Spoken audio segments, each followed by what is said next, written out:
Dan sedikit saja soalan saya bersama.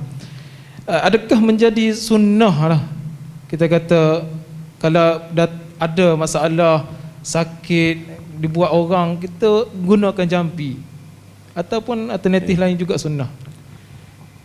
Okey, terima kasih. Dalam hadis Nabi kita tengok Nabi ni dia bukan berubat dengan jampi saja, dia berubat juga dengan benda lain. Sebab tu ada bab habatus sauda, bab Nabi, asal sebagai syifa yang disebut dalam Quran, dan habatus sauda syifa min kulli da. Walaupun ulama-ulama berbeza, adakah ini jibiliyah ataupun tidak jibiliyah, khususnya habatus sauda.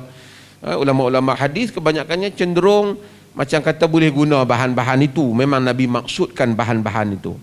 Sebahagian mereka seperti Ibn Khaldun dan juga seperti Al-Qadhi Iyad, mereka dan juga Ibn Qudamah, mereka cenderung kepada bahawasanya hal-hal ini merupakan jibiliyah, yakni Nabi sebut ubat yang ada di keliling Arab. Kalau kita ada tempat lain, contohlah nak bagi faham, orang Arab dia habatus sauda, kau orang Cina ke apa negeri dia ginseng, hak ada keliling dia lah, dia faham macam tu. Orang Melayu kot akak apa? Tungkat Ali. Tungkat Ali dia fungsi hak lain lah kan. Hujan-hujan ni bertanya tungkat Ali. Tapi yang pentingnya ialah dia orang anggap Nabi nak cadangkan bahan. Maksudnya Nabi supaya kita cari bahan bila kita berubat. Di kalangan para ulama, majoriti kata tak, Nabi maksudkan bahan tu. Maksud bila Nabi sebut habatus sauda ada kelebihan. Ini juga mazhab Bukhari, mazhab sebahagian besar ulama hadis. Tapi Nabi ni dia bila sebut habatus sauda, dia tak sebut banyak mana. Kita lah kena cari. Dia kata habatus sauda syifa min kulli da. Habatus sauda punya ubat daripada syifa ni dia nakirah, yakni ubat bagi semua penyakit. Tapi dia tak bagi tahu nak makan secawan ke setengah, dia tak bagi tahu. Yang tu kena tanya pakar lah.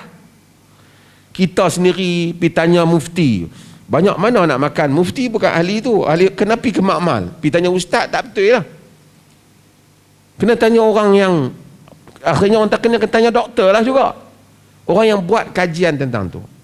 Di kalangan para ulama seperti yang disebut oleh Al-Imam Ibn Hajar Al-Asqalani dalam Fathul Bari, dia menyatakan bahawasanya yang ni kena tengok. Sayyid Ibn Qayyim menyebut juga dalam Zadul Ma'ad, dia kata kalau negeri panas ada yang sesuai, mungkin Nabi sebut pada konteks masyarakat tu sesuai. Arab, kepanasan Arab sesuai macam tu. Mungkin negeri lain ubat lain, tapi Nabi nak bagi tahu apa? Bukan jampi saja, kena cari bahan juga berubat. Ada kala kita jampi, ada kala kita tak. Dan Nabi tak kala semua benda Nabi jampi. Masa Nabi sakit pada akhir hayat, ufudul Arab, perwakilan Arab datang cadang macam-macam ubat. Aisyah tukang jampi, tukang bancuh lah. Maksudnya Nabi guna. Nabi tak kata padan kita orang Islam ni dengan jampi sudahlah. Nabi tak. Sebab tu kalau orang kata perubatan Islam, apa dia jampi? Salah tu. Termasuk anak-anak kita pergi belajar perubatan, termasuk perubatan lah yang Islam benarkan. Tapi kalau kita boleh jampi, mai khiyau tengah malam budak-budak ni, kita boleh jampi. Nabi kita falyaf'al, buatlah jampi, bismillah, auzubillahi minasyaitanirrajim, kita tiup dia, boleh. Tengok khiyau tengah-tengah malam, orang tua-tua kata apa? Minyak apa? Minyak celak. Pasal dia bubuh kot ni. Tak ada Nabi kata bubuh tak mana-mana, tapi Nabi kata syaitan ni yajri majrid dam, dia berjalan kepada majrid dam, dia jalan pada urat darah. Konsep urat darah ni, dia semua hak kawasan urat ni macam dia kuasai fikiran orang melalui urat. Tuan-tuan tengok akupuncture, tuan-tuan tengok kan, ditikam kepala kita, kita jadi gelak. Dia pandai main urat. Kadang-kadang syaitan ni dia masuk macam tu lah. Yang tu orang yang kena histeria saat dia menjerit, saat dia gelak, saat apa, sapu mana pun apa, tapi pengalaman orang, dia sapu kat situ, dia rasa macam berkesan. Mungkin sebabnya salah satu sebab aliran darah. Syaitan bergerak melalui aliran darah tu, jadi dia sapu pada aliran darah dalam kepala. Dia panggil minyak. Orang tu panggil minyak celak. Pasal apa? Duduk dekat kawasan Natal kot kan. Dia panggil. Tak apalah dia sapu. Bolehlah. Faliyafa'al. Kita ni duduk jampi sembuh. Lepas tu orang minta tolong siap. Kita tolong lah.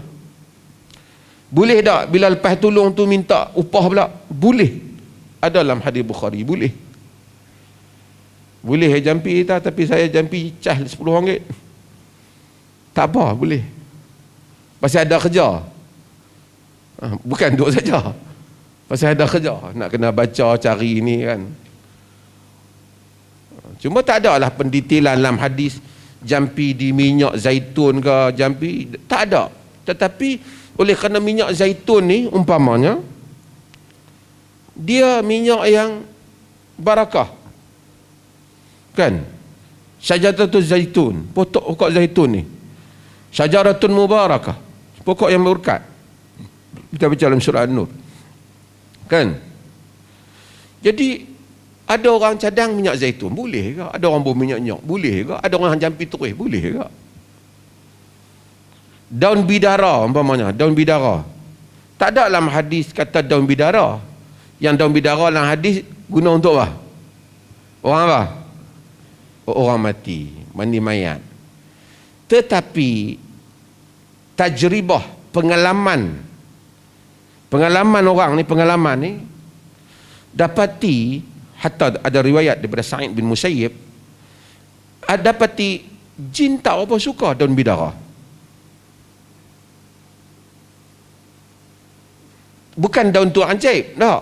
Sekali duduk balik tengok pokok tu keluar cahaya ke apa, dah.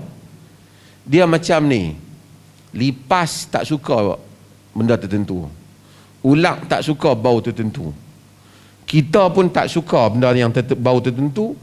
Jin ni, makhluk ni, dia ada benda yang dia tak suka bahan tertentu. Kalau kita faham kau tu, kita tak jadi khurafat lah. Faham tuan-tuan?